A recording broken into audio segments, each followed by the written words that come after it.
নমস্কার বন্ধুরা, আদাব। আমি সৈকত ভট্টাচার্য এলাম লাইভে। আজকে খুব ইম্পর্ট্যান্ট একটা কথা বলবো বলে আমি এই লাইভটা করছি। সেটা হলো মালদার সাংসদ ঈশা খান চৌধুরী একটা আরটিআই করেছিল। এই ট্রাইব্যুনালে যে কেস চলছে, যাদের নাম এসআইআরে বাদ গেছে তাদেরকে নিয়ে, সেখান থেকে কিছু জিনিসপত্র আরটিআই এর মাধ্যমে জানা যাচ্ছে, পাবলিককে জানিয়েছে সরকার। তার মধ্যে অন্যতম হলো ট্রাইব্যুনালে নাম আছে প্রায় 38 লক্ষ মানুষের।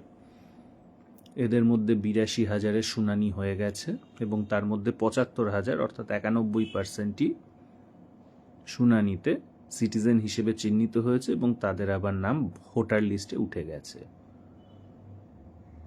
কিন্তু 37 লক্ষের মধ্যে বিগত 4 মাসে যদি কেবলমাত্র 82,000-এর নামের যে শুনানি হয়ে থাকে, তাহলে বলা যায় 1 বছরে প্রায় 2.5 লাখের কেবলমাত্র শুনানি হচ্ছে। অর্থাৎ 25 লাখের শুনানি শেষ হবে 10 বছর পরে, অর্থাৎ 40 লাখের হতে হতে 15 থেকে 17 বছর লেগে যাবে 38 লাখের হতে। তো আমার যেটা প্রশ্ন সেটা হলো, এইভাবে এত ধীর গতিতে চললে প্রায় 15 থেকে 17 বছর যদি লেগে যায় পুরো প্রক্রিয়াটা চলতে, তাহলে আমরা দেখতে পাবো যে প্রচুর মানুষ যাদের নাম ট্রাইব্যুনালে আছে, অলরেডি প্রথম 4 মাসে দেখা যাচ্ছে 91%ই আমাদের এখানকার সিটিজেন এবং ভোটার লিস্টে নাম তোলার যোগ্য।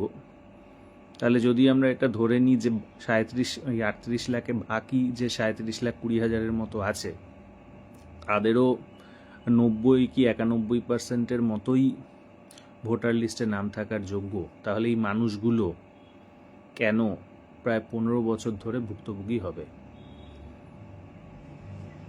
এটার জন্য আমার যেটা মনে হয়, সরকার ইমিডিয়েটলি যেটা ব্যবস্থা করতে পারে, অথবা কোর্টে গিয়ে সরাসরি আমরা যেতে পারি এবং যেটা আমরা চাইতে পারি, যে দাবিটা করতে পারি, সেটা হলো প্রথম 4 মাসে যেহেতু দেখা যাচ্ছে 82,000-এর মধ্যে 91%-রই যে নাম ভোটার লিস্টে ওঠার যোগ্য, অতএব বাকি যে শুনানিগুলো হবে এই ধীর গতিতে যদি চলে, তাহলে যেহেতু 15 বছর লেগে যাবে, 15 বছর যদি লাগে সেটাকে ত্বরান্বিত করার চেষ্টা করতে পারে, অথবা ত্বরান্বিত করার চেষ্টা করুক এবং একই সঙ্গে যেটা করতে পারে সেটা হলো, যাদের নাম এখনও ট্রাইব্যুনালে আছে এবং যাদের নাম ক্যান্সেল হয়নি, এক্সক্লুডেড হয়নি, তাদের 91%ই নাম ওঠার সম্ভাবনা আছে ধরে নিয়ে তাদের যেন সিটিজেন হিসেবেই ট্রিট করা হয়। এখন আমরা দেখতে পাচ্ছি বহু ক্ষেত্রে বহু মানুষের নাম, যাদের নাম ট্রাইব্যুনালে এন্ডিং আছে অর্থাৎ শুনানি শেষ হয়নি, তাদের কিন্তু অনেক হ্যারাসমেন্টের মুখে পড়তে হচ্ছে। তারা কলেজে ভর্তি হতে পারছে না, কারণ ভোটার লিস্টে নাম নেই, ট্রাইব্যুনালে আছে। তারা বিভিন্ন ধরনের আর্থিক সুবিধা যেগুলো সরকার দেয় পাচ্ছে না, ইত্যাদি। তো এগুলো যাতে না হয়, তার মানে তাদের যাতে শুনানির আগে অপরাধী বলে চিহ্নিত না করে তাদের যেন শুনানির আগে নিরপরাধ বলে চিহ্নিত করা হয়।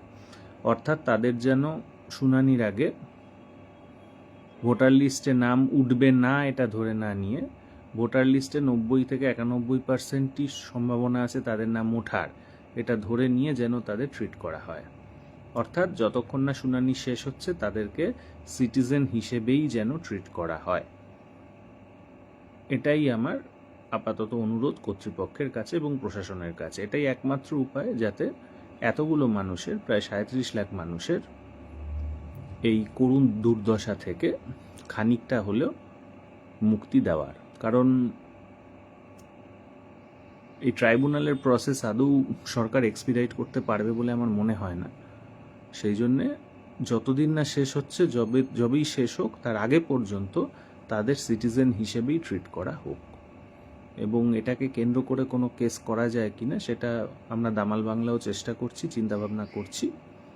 এবং অন্যান্য যত অর্গানাইজেশন বা যত বড় বড় এমপি এমএলএরা আছেন ওনারাও একথা ভাবতে পারেন যে এটা নিয়ে আদালতে যাবেন কিনা। আপনাদের অজস্র ধন্যবাদ, আপনারা ভালো থাকবেন।